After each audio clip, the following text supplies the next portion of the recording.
Donc, dans les temps très anciens, il y avait un symbole qui était un peu perdu avec le temps. C'est le symbole de l'ange. Un ange, pour la majorité des gens, c'est une statue, c'est un petit bébé avec des ailes. C'est gentil, ça représente la pureté, mais on ne sait pas trop c'est quoi. Mais c'est un symbole très ancien de l'être humain qui rêve. Ah, les ailes, moi j'en veux pas d'ailes. C'est pas pratique quand il y a un chat qui va vouloir, voilà, c'est pas pratique, c'est une symbolique, une métaphore, c'est un langage symbolique qui exprime l'être humain qui développe sa conscience, l'être humain qui se pose des questions, qui sort de sa limitation. Et là, en ce moment, on est avec le téléphone portable et avec la technologie, on voyage partout. Nos pensées partent d'un pays à l'autre. On aime tellement ça, le téléphone portable, qu'on passe plus de temps là que de parler à des gens.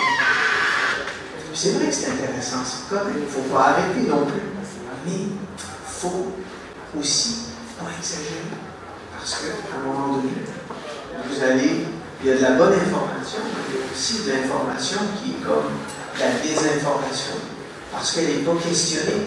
Moi, je veux, et vous êtes des universitaires, la majorité d'entre vous, questionner la vie. L'esprit scientifique, c'est la remise en question continuelle. On questionne, on entre dans les choses, dans la matière, mais on entre aussi dans les gens. Moi, quand je rencontre des gens, je rentre. Et j'ai des rêves, hein. Je peux même faire des rêves maintenant qui me fait voir les choses en avance. Pourquoi? Parce qu'on a tous des facultés qui sont au-delà de ce qu'on peut imaginer, mais on n'utilise pas tout notre cerveau. On n'utilise qu'une faible partie de nos capacités. C'est prouvé, ça. On a tellement de possibilités en nous. C'est extraordinaire. Extraordinaire. Et pour moi, la dimension spirituelle, philosophique, profonde, à travers le rêve, moi je connais beaucoup de gens qui prient. Et moi aussi je prie, on prie tous selon notre religion, notre culture, peu importe. Peut-être des fois qu'on ne prie pas parce qu'on se dit mais ça sert à rien, ça sert à rien. Mon téléphone me donne plus de réponses que mes prières. Mon grand-père est pris depuis je ne sais pas combien de temps, il n'a pas changé grand-chose dans sa vie. Et moi, mon téléphone, il va me dire où aller, puis j'ai Google Maps, puis Dieu, il ne me dira pas où aller. C'est là qu'on ne comprend pas à quel point on a tout ça aussi en nous. Ce qu'on a inventé dans la matière, on l'a en nous aussi. On peut avoir des rêves, on peut avoir des signes, puis on peut aussi aller profondément par la méditation, avoir des rêves lucides, où tu poses des questions, comme un mantra. Tu répètes ta question comme un mantra. Est-ce que c'est juste pour moi de travailler à tel endroit? Est-ce que c'est juste pour moi de travailler à tel endroit? Est-ce que c'est juste pour moi de travailler à tel endroit? Puis à un moment donné, là, il y a un symbole qui va apparaître. Et un jour, quand tu es surpris de ce que tu vois, là, tu rentres dans le rêve lucide.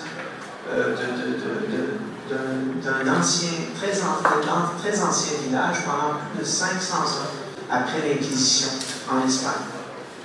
Et les textes ont été redécouverts et dans ces textes-là, on expliquait la notion de compréhension au niveau de la conscience universelle qui représente cette dynamique-là de la symbolique de l'ange et des rêves. Donc, dans la découverte des textes, c'était des textes très, très, très anciens qui sont même en sanskrit. Donc, voilà, qui ont été des bases fondamentales qui ont pu, d'une certaine façon, circuler au niveau du monde et au niveau des différentes cultures. Donc, dans les époques anciennes, on représentait le divin, Dieu, avec des dynamiques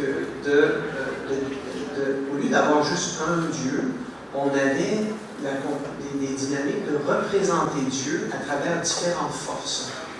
Donc, par exemple, dans la Rome antique, dans l'Égypte antique, etc., les cultures anciennes, on avait le dieu de la pluie, on avait le dieu du soleil, on avait le dieu de... Donc, chaque chose était déterminante par rapport à les dieux. Par exemple, dans l'hindouisme, on a un symbolisme absolument extraordinaire. Moi, j'étudie l'hindouisme et voilà, et on donne même des conférences en Inde aussi sur l'analyse symbolique des traditions anciennes au niveau de la mythologie indienne, qui est une mythologie. Écoute, là-bas, on parle de 800 millions de dieux, c'est que tout est Dieu. Tout est un état de conscience, une leçon de vie. Donc, et là, c'est rempli d'histoires, de connaissances du bien et du mal, de ci, de ça. Donc, c'est tout un voyage profond d'explication. Par exemple, le dieu Hanuman dans l'hindouisme, qui va être un dieu qui est en relation avec certaines facultés, qui est déterminé par un animal. Ensuite, par un autre, l'éléphant, par exemple, qui est un autre dieu là-bas. Mais ce qu'on ne comprend pas, c'est que ce n'est pas un éléphant. C'est ce que l'éléphant est relié à la mémoire. Donc, c'est l'état de conscience que représente l'éléphant qui est la dimension divine. Et non pas un éléphant. Donc, quand on prie pas un éléphant. C'est pas ça le but. L'éléphant, lui, c'est un éléphant. Il fait des caca d'éléphant. Voilà. Puis il mange comme un éléphant.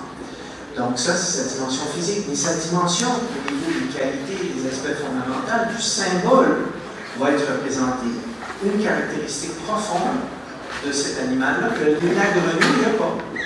La grenouille